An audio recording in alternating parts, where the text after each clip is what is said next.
ዘበለ ኩሉ ይምላ ጥዋይ መንገዲ ኩሉ ይቕናዕ እምባን ኩርባን ኩሉ ለጢበን ዓባት ጎባት ድማ ሰጢበን መንገዲ እግዚኣብሔር ኣሰናዱ ጎደናታቱን ኣቕንዑ እናበለ ኣብ በረኻ ዝጭድር ድምፂ ዮሃንስ እዩ መንገዲ እግዚኣብሔር ኣሰናዱ ጎደናታቱን ኣቕንዑ እናበለ ኣብ በረኻ ዝጭድር ድምፂ ዮሃንስ እዩ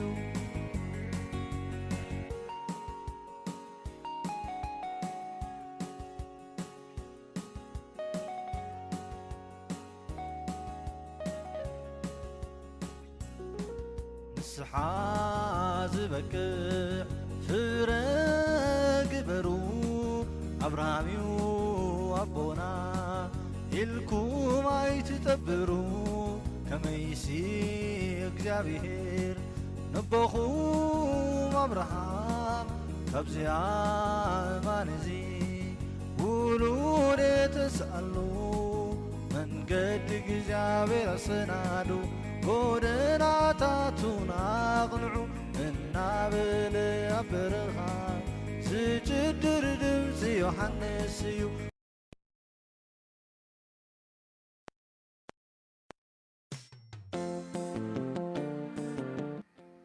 بسم أبن والدن منفس قدسن حد أملاخ أمين وبديابير أملاخنا سلس فتركنا ناب كرسنا سلس صواحنا ببعينتو جهودون سور ردي سلس هافكنا بزا ليتي زي حدها كسابوان زي سلس بصحكنا لمسجنك كلنا وقيتا بزا معالت زي خزنك خبز كل حلها بتعبي حياونتك محرتك نعخاب زحقوت سبو قبرت رايك من ركب قبرنا منتي ناي فقر ودخا مدحنينا يسكر الصوص صروفات نايتا عد ودخا دنقل مريم صلوتن نحلوتنا كلهم ملاقتي مالد النتن سقا زلبسين زلعالم وقالك زمهرنا صلوت نادقمنا نبخا مقربات لنا أبونا بسماهي تنبر سمكاي مسجن من قصها تمسح فقاتك بسماهي كم تخوني كم وين أم مدري يخون مقبعلتنا لو مهبنا زبدلنا كقرب لنا نحنا وين نزبدلنا يقرأ خمن نبل أفتنا يتأتونا كوكفو أرحننا كمي منقستن حيلن كبرن نزل عالم أتكي آمين سلام نعخي ومريم تسقاز مرآكي زيابير مساخيو انكابانسي استبارك أخي نايكر تغفر يسوس كآس تبارخيو وقدست مريم الدام لاخ لمن لنا نحنان نهاتان نحجين بقيسي موتنان أمين سبحاتنا أبن نولدن نمنفس قدسن يخون تنتخم دنبري حجخها نوترو نزل عالم عالم آمين نكاب ونجيل لقاس محراف حدي كاب حمسان شوعتن سقاب سسان شدشتن كومون قطري ثمانية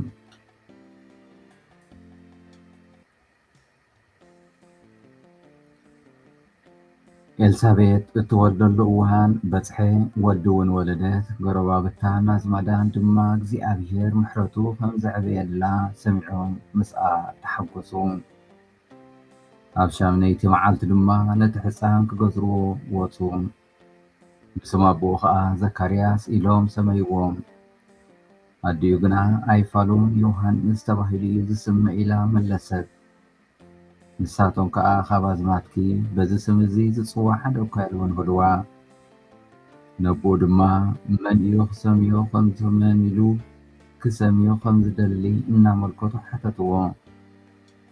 ንሱ ከዓ ዝፅሕፈሉ ሰሌዳ ለሚኑ ዮሃንስ ኢሉ ፀሓፈ። ኩሎም ከዓ ተገረሙ። ብእቡኡ ኣፉ ተኸፍተ ልሳኑ ተፈትሐ። ንኣምላኽ እናመስገኑ ከዓ ተዛረበ። ኣብ ኩሎም እቶም ጎረባብቶም ድማ ፍርሃት ኮነ። እዚ ነገር እዚ እውን ኣብ መላእ ዝባን ይሁዳ ተወርየ። ሓይሊ እግዚኣብሔር ከዓ ምስቲ ህፃን ስለ ዝነበረት እቶም ነዚ ነገር እዚ ሰምዕዎ ዘበሉ እዚ ህፃን እዚ እንታይ ኮን ክኸውን እዩ እናበሉ ኣብ ልቦም ይሓቕርዎ ነበሩ። እቲ ህፃን ብመንፈስ እውን ደልደለ። እቲ ህፃን ዓበየ ብመንፈስ እውን ደልደለ። ክሳዕታ ንእስራኤል ተገልፀላ መዓልቲ እውን ኣብ በረኻ ይነብር ነበረ።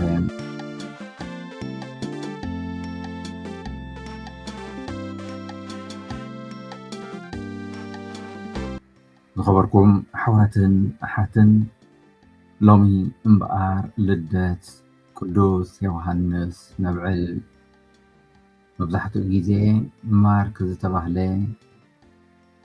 ኣብ ሂወትካ እተን ክልተ ኣገደስቲ መዓልታት ዝኾና እታ እተወለድካላ መዓልትን እታ ስለምንታይ ከም ዝተወለድካ ዝፈለጥካላ መዓልትን እየን እናበለ ይፅሕፍ። ሎሚ ልደት ቅዱስ ዮሃንስ መጥምቕ ኣብ ነብዕለሉ ዘለና ግዜ እምበኣር ነዘን ክልተ ኣቐዲምና ዝገለፅናየን ኣገደስቲ ኣብ ሂወት ወዲ ሰብ ኢና እነብዕል ዘለና። ቅዱስ ዮሃንስ ተወልደላ መዓልትን ዕለትን ነብዕል። ካብኡ ዝዓቢ ግን ነቲ ዝተወልደሉ ዕላማ ነብዕል። ወንጌል ከም ዝሕብሮ ዮሃንስ ምስ ተወልደ እቶም ጎረባብትን ኣዝማድን ብኣድናቖት ተመሊኦም እዚ ህፃን እዚ እንታይ ኮን ክኸውን እዩ እናበሉ ኣብ ልቦም ይዓቕርዎ ነበሩ ይብለና። እዚ ሓደ ካብቲ ኣብ መፅሓፍ ቅዱስ ዝርከብ ኣዝዩ ፅቡቕን ሰናይን ሕቶን እዩ። ኩሉ ወላዲ ንሓደ ሓድሽ ዝተወልደ ቆልዓ እናጠመተ ዝሓቲ ሕቶ እዩ። እዚ ቆልዓ እንታይ ክኸውን እዩ? ሕያዋይ ድዩ ክኸውን? እሙን ድዩ ክኸውን? ኣብ ዓለም ለውጢ ከምፅእ ድዩ? ምናልባት ግን እዚ ሕቶ እዚ ንህፃናት ጥራይ ዝምልከት ኣይኮነን።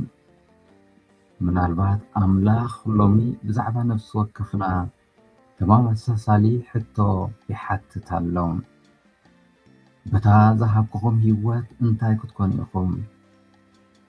እንታይ ትኾኑ ኣለኹም? ብኸመይ ትነብርዋ ኣለኹም? እናበለ ንነፍሲ ወከፍና ይሓተና። ብዙሓት ሰባት ዕላምኦም ንምርካብ ንዓመታት ይሰርሑን ይሕልፉን። ገሊኦም ድማ ዕላምኦም ገንዘብ ንምርካብ ጥራይ ይገብሩ ወይ ይመስሎም። ካልኦት ድማ ዕዉት ክቡር ወይ ሓያል ንምዃን ዝመስሎም ኣለዉ።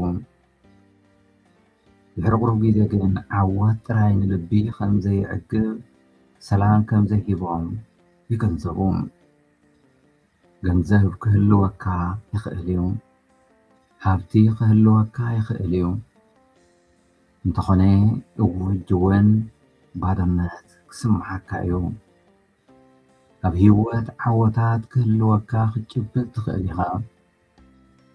እንተኾነ ሕጂ እውን ዝጠፋእኻ ኮይኑ ክስምዓካ ይኽእል እዩ። ንምንታይ? ምኽንያቱ ወዲ ሰብ ካብ ገዛ ርእስና ዝዓቢ ነገር ወይ ደቂ ሰባት ካብ ገዛ ርእስና ዝዓቢ ነገር ንዝዓቢ ነገር ስለ ዝተፈጠርና። ቅዱስ ዮሃንስ መጥምቕ ነዚ ተረድኦ። ተልእኽኡ ንኽብሪ እዚ ዓለም ኣይነበረን። መንግስቲ ኣይሃነፀን። ሃብታም ኣይኮነን። ልዑል ፖለቲካዊ ስልጣን ኣይነበሮን ኣይባሃገን። እንታይ ደኣ ሙሉእ ሂወቱ ብሓንቲ ሓረግ ክጥቀስ ይከኣል። ተልእኽኡ ንኢየሱስ መንገዲ ምድላው ነበረ። ዕላምኡ ንስኡ ነይሩ። ዕላምኡ ስለ ዝፈለጠ ድማ ህይወቱ ኣንፈትን ትርጉምን ሓጎስን ነበሮም። ብዛዕባ ቅዱስ ዮሃንስ ጽቡቕ ነገር ነስተብህል ካሊእ ሰብ ክኸውን ፈጺሙ ይፈተነን ሰባት ክወድስዎ ከለዉ ናብ ክርስቶስ እዩ ዘመልክት ዝነበረ። ሰባት ክስዕብዎ ከለዉ ናብ ክርስቶስ ገጹ ይመርሖም ነበረ። ምክንያቱ ትጸዋሕትዑን ዕላምኡን እሱ ስለ ዝነበረ። ሎሚ ኣብዛ ዓለምና ብዙሓት ሰባት ኣቓልቦ ክንረክብ ንደሊ፣ ብዙሓት ሰዓብቲ ንደሊ፣ ኣፍልጦን ጣቕዒትን ንደሊ። ቅዱስ ዮሃንስ ግና ብሓቂ ትርጉም ዘለዎ ህይወት ክንደይ ሰባት ስምና ተፈሊጡ ተጸዊዕና ዘይኮነስ ክንደይ ሰባት ብህይወትና ናብ ኣምላክ ከም ዝቐርቡ ከም ዝገበርና ከም ዝዕቀን ይምህረና።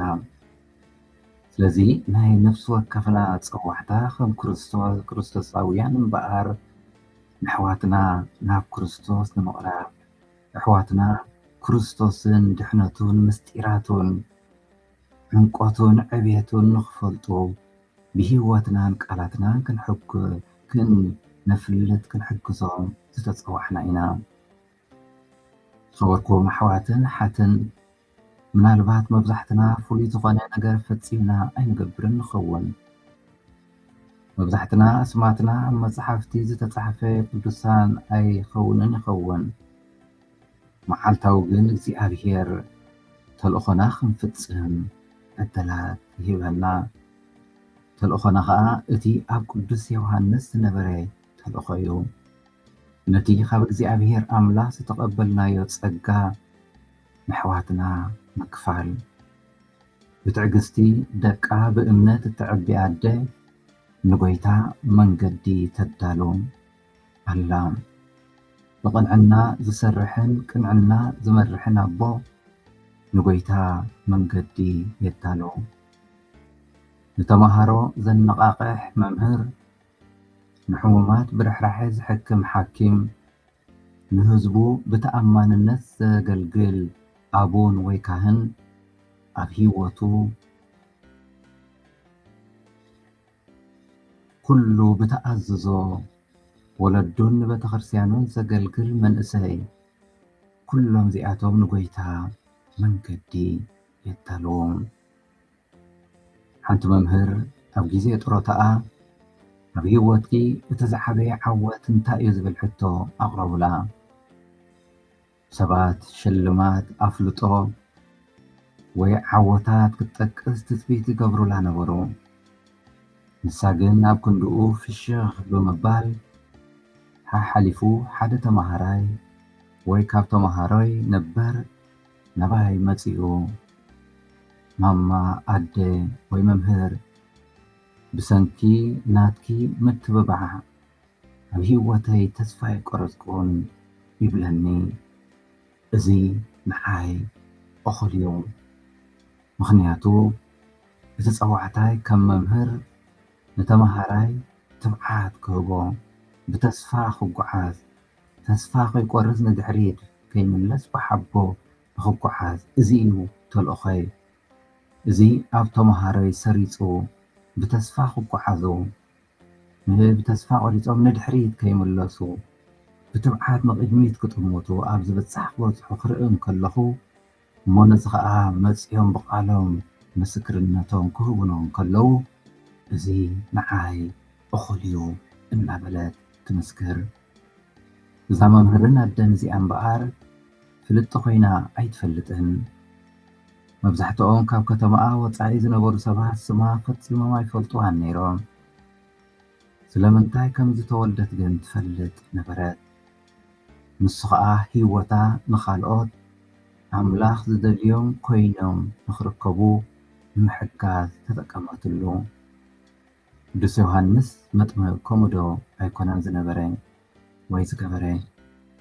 ንሰባት ንኢየሱስ ንኽረኽብዎ ኣብ ምሕጋዝ ህይወቱ ኣሕለፈ ህይወቱ ኣወፈየ ሎሚ ልደቱ ኣብ እንብዕለሉ ዘለና እዋን እምበኣር ንእግዚኣብሔር ስለቲ ናይ ገዛእ ርእስና ህይወት ህያብ ነመስግኖ ግን ከዓ ነቲ ካብዚ ዝዓቢ ኣገዳሲ ነገር እውን ንጸሊ ጎይታይ ስለምንታይ ከም ዝፈጠርካኒ ንኽፈልጥ ሓግዘኒ ዕላማ ኣብዚ ምድሪ እዚ ህይወተይ ምንባረይ እንታይ ምዃኑ ንኽፈልጥ ደግፈኒ ንበሎ ህይወተይ ንናይ ገዛእ ርእሰይ ምፅንናዕ ጥራይ ዘይኮነስ ንዕላማኻ ክጥቀመሉ ሓግዘኒ እናበልና ንለምኖ ኣብ ህይወት ካልኦት መንገዲ ንዓኻ ከዳሉ ሓግዘኒ እናበልና ንጸሊ ምክንያቱ ኣብ መወዳእታ ህይወትና እቲ ኣዝዩ ዘገድስ ክንደይ ግዜ ከም ዝነበረና ክንደይ ከም ዝረኸብና ወይ ክንደይ ፍሉጣት ከም ዝኾንና ዘይኮነስ እቲ ኣብ ቅድሚ እግዚኣብሔር ዘገድስ እቲ ኣምላኽ ብሓላፍነት ዝሃበና ተልእኾ ብግቡእ ፈፂምናዮ ዶ ኣይፈፀምናዮን እዩ ዘገድስ ቅዱስ ዮሃንስ መጥምቕ ሎሚ እምበኣር ብህይወት እንተዝነብር መልእኽቱ እንታይ ምኾነ ከምቲ ቅድሚ 2000 ዓመት ዝነበረ ቀጥታውን ተባዕን ዘይደራደርን ምኾነ ነይሩ ንሱ ክንተቐዲምና ዝበልናዮ ብዛዕባ ህቡብነት ኣይምተጨነቐን ብዛዕባ ሓቅን ንስሓን ንኣምላኽ ተኣማንነትን መተገደሰ ነይሩ ስለዚ ሎሚ ቅዱስ ዮሃንስ ንነፍሲ ወከፍና ገዛ ርእስኹም ምግልጋል ኣቋርፁ ንህዝቢ ኣገልግሉ ይብለና ሓቂ ክትዛረቡን ኣብ ሓቂ ክትነብሩን ትብዓት ይሃልኹም ይብለና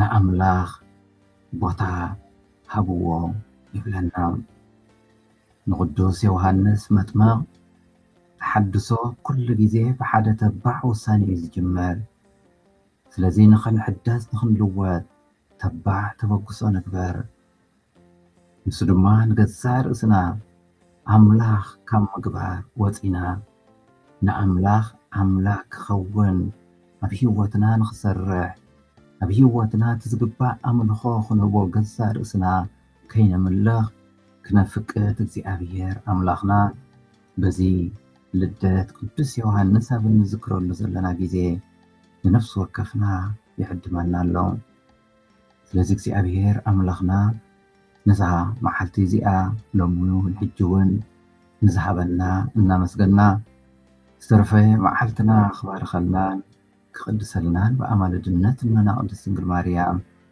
ሰላም ንዓኺ ኦ ማርያም ጸጋ ዝመልኣኪ እግዚኣብሔር ምሳኺ እዩ እንካብ ኣንስቲ ዝተባረክ እኺ ናይ ከርሰኺ ፍረ ኢየሱስ ከዓ ዝተባረኸ እዩ ኦ ቅድስቲ ማርያም ኣደ ኣምላኽ ለምንልና ንሓናን ንሓጣን ንሕጅን ብግዜ ሞትናን ኣሜን ስብሃት ንኣብን ንወልድን ንመንፈስ ቅዱስን ይኹን ጥንቲ ከም ዝነበረ ሕጂ ከዓ ንወትሩ ንዘለዓለም ዓለም ኣሜን እግዚኣብሔር ስለ ኩሉ ነገር ዝተመስገነ ይኹን ዓባት ቦባት ድማ ሰቲበል መንገዲ እግዚኣብሔር ሰናዱ ጎደናታቱን ኣቕንዑ እናበለ ኣብ በረኻ ዝጭድር ድምፂ ዮሃንስ እዩ መንገዲ እግዚኣብሔር ሰናዱ ጎደናታቱን ኣቕንዑ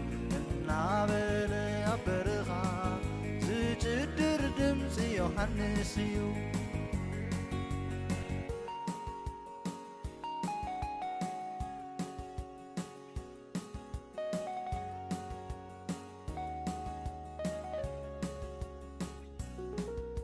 ንስሓ ዝበቅዕ ፍረ ግበሩ ኣብርሃም እዩ ኣቦና ኢልኩም ኣይትጠብሩ ከመይሲ እግዚኣብሔር ነቦኹም ኣብርሃም ካብዚ ኣማን እዚ ውሉድ ተስኣሉ መንገዲ እግዚአብሔር አሰናዱ ጎደናታቱን አቅንዑ እናበለ ኣብ በረኻ ዝጭድር ድምፂ ዮሐንስ እዩ መንገዲ እግዚአብሔር አሰናዱ ጎደናታቱን አቅንዑ እናበለ ኣብ በረኻ ዝጭድር ድምፂ ዮሐንስ እዩ